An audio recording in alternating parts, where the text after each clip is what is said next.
Dans cette vidéo, tu vas apprendre à mettre un problème en équation. Alors mettre en équation, pourquoi? Bien évidemment pour le résoudre. Déjà, prenons connaissance de notre problème. On te dit qu'une carte d'abonnement pour le cinéma coûte 12 euros. Avec cette carte, le prix d'une entrée est de 5 euros. Oui. En ayant cette carte, tu bénéficies d'une petite réduction qui fait que le prix d'une entrée est moins cher. Donc 5 euros par entrée. Polo prétend avoir dépensé 77 euros en tout cette année pour le cinéma.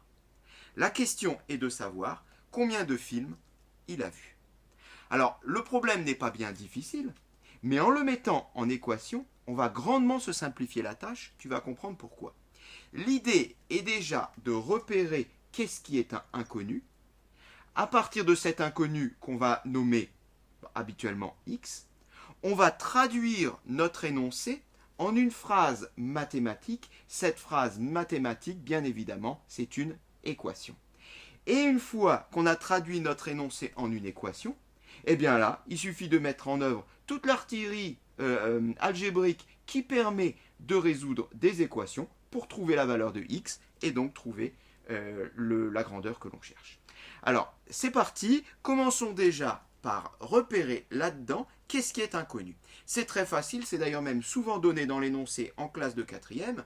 Eh bien, combien de films a-t-il vu? On va tout simplement dire soit X, le nombre de films qu'il a vus. Première étape. Deuxième étape, eh bien maintenant il faut mettre le problème en équation. Qu'est-ce que c'est qu'une équation? Une équation, eh bien c'est une égalité dans laquelle on a deux expressions qui sont égales et qui contiennent, alors soit l'une, soit l'autre, soit les deux, une valeur inconnue. Ici, notre valeur inconnue, ça sera X.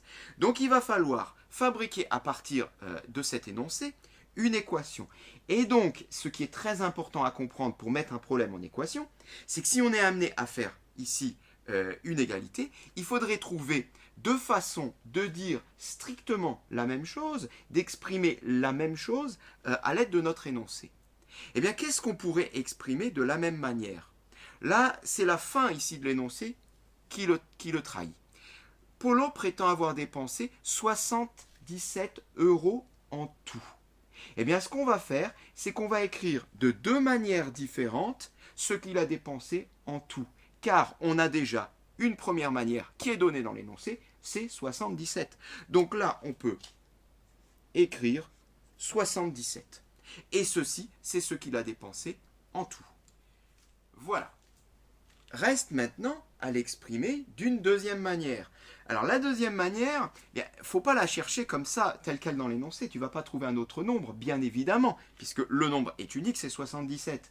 Je rappelle que c'est une équation, ce qui veut dire qu'il va quand même il va quand même falloir faire apparaître un moment ou l'autre des X, notre X, le nombre de films vus. Est-ce qu'il n'y a pas moyen d'exprimer en fonction de X ce que Polo a dépensé en tout?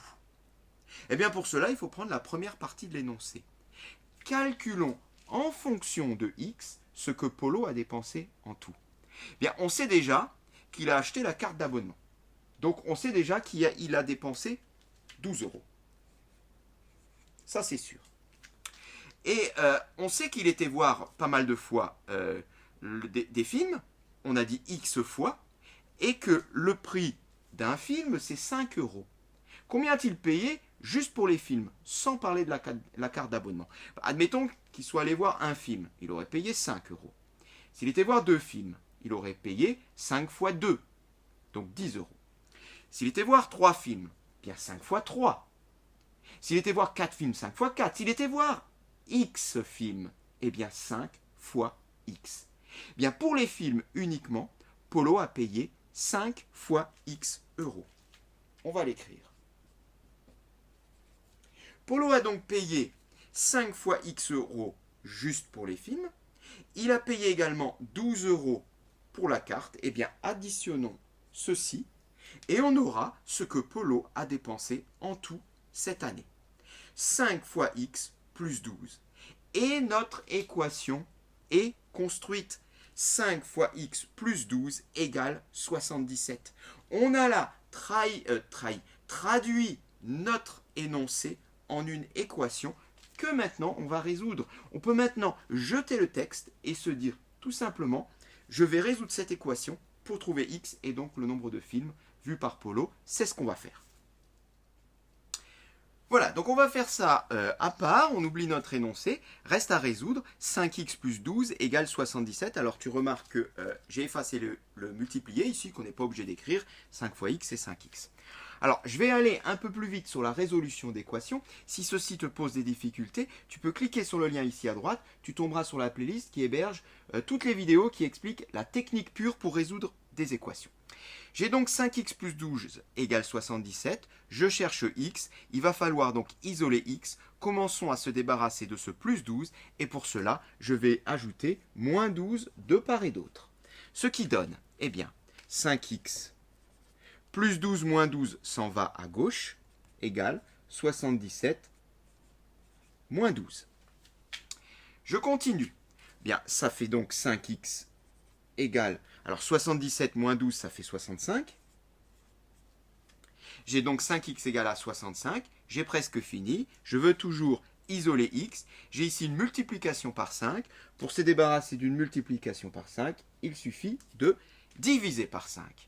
Ce que je vais faire, je divise par 5 de part et d'autre. Alors à gauche, le fois 5 divisé par 5 s'élimine, il me reste x. À droite, il me reste donc 65 divisé par 5.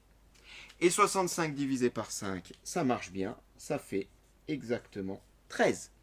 X égale à 13, solution de notre équation. Et maintenant, qu'est-ce qui se passe? Eh bien maintenant, on revient juste à notre énoncé pour conclure. Ne pas oublier de conclure. X c'est quoi? Eh bien x c'est ce qu'on cherche. X c'est le nombre de films vus par Polo.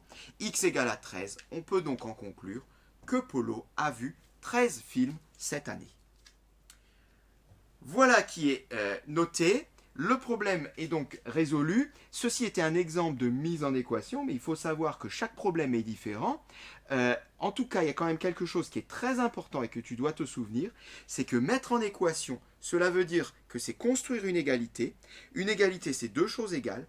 Tu vas donc être amené, si tu veux mettre en équation, à exprimer de deux manières différentes la même chose, et certainement là à faire apparaître ton x soit à gauche, soit à droite, soit des deux côtés parfois. Cette séquence est terminée.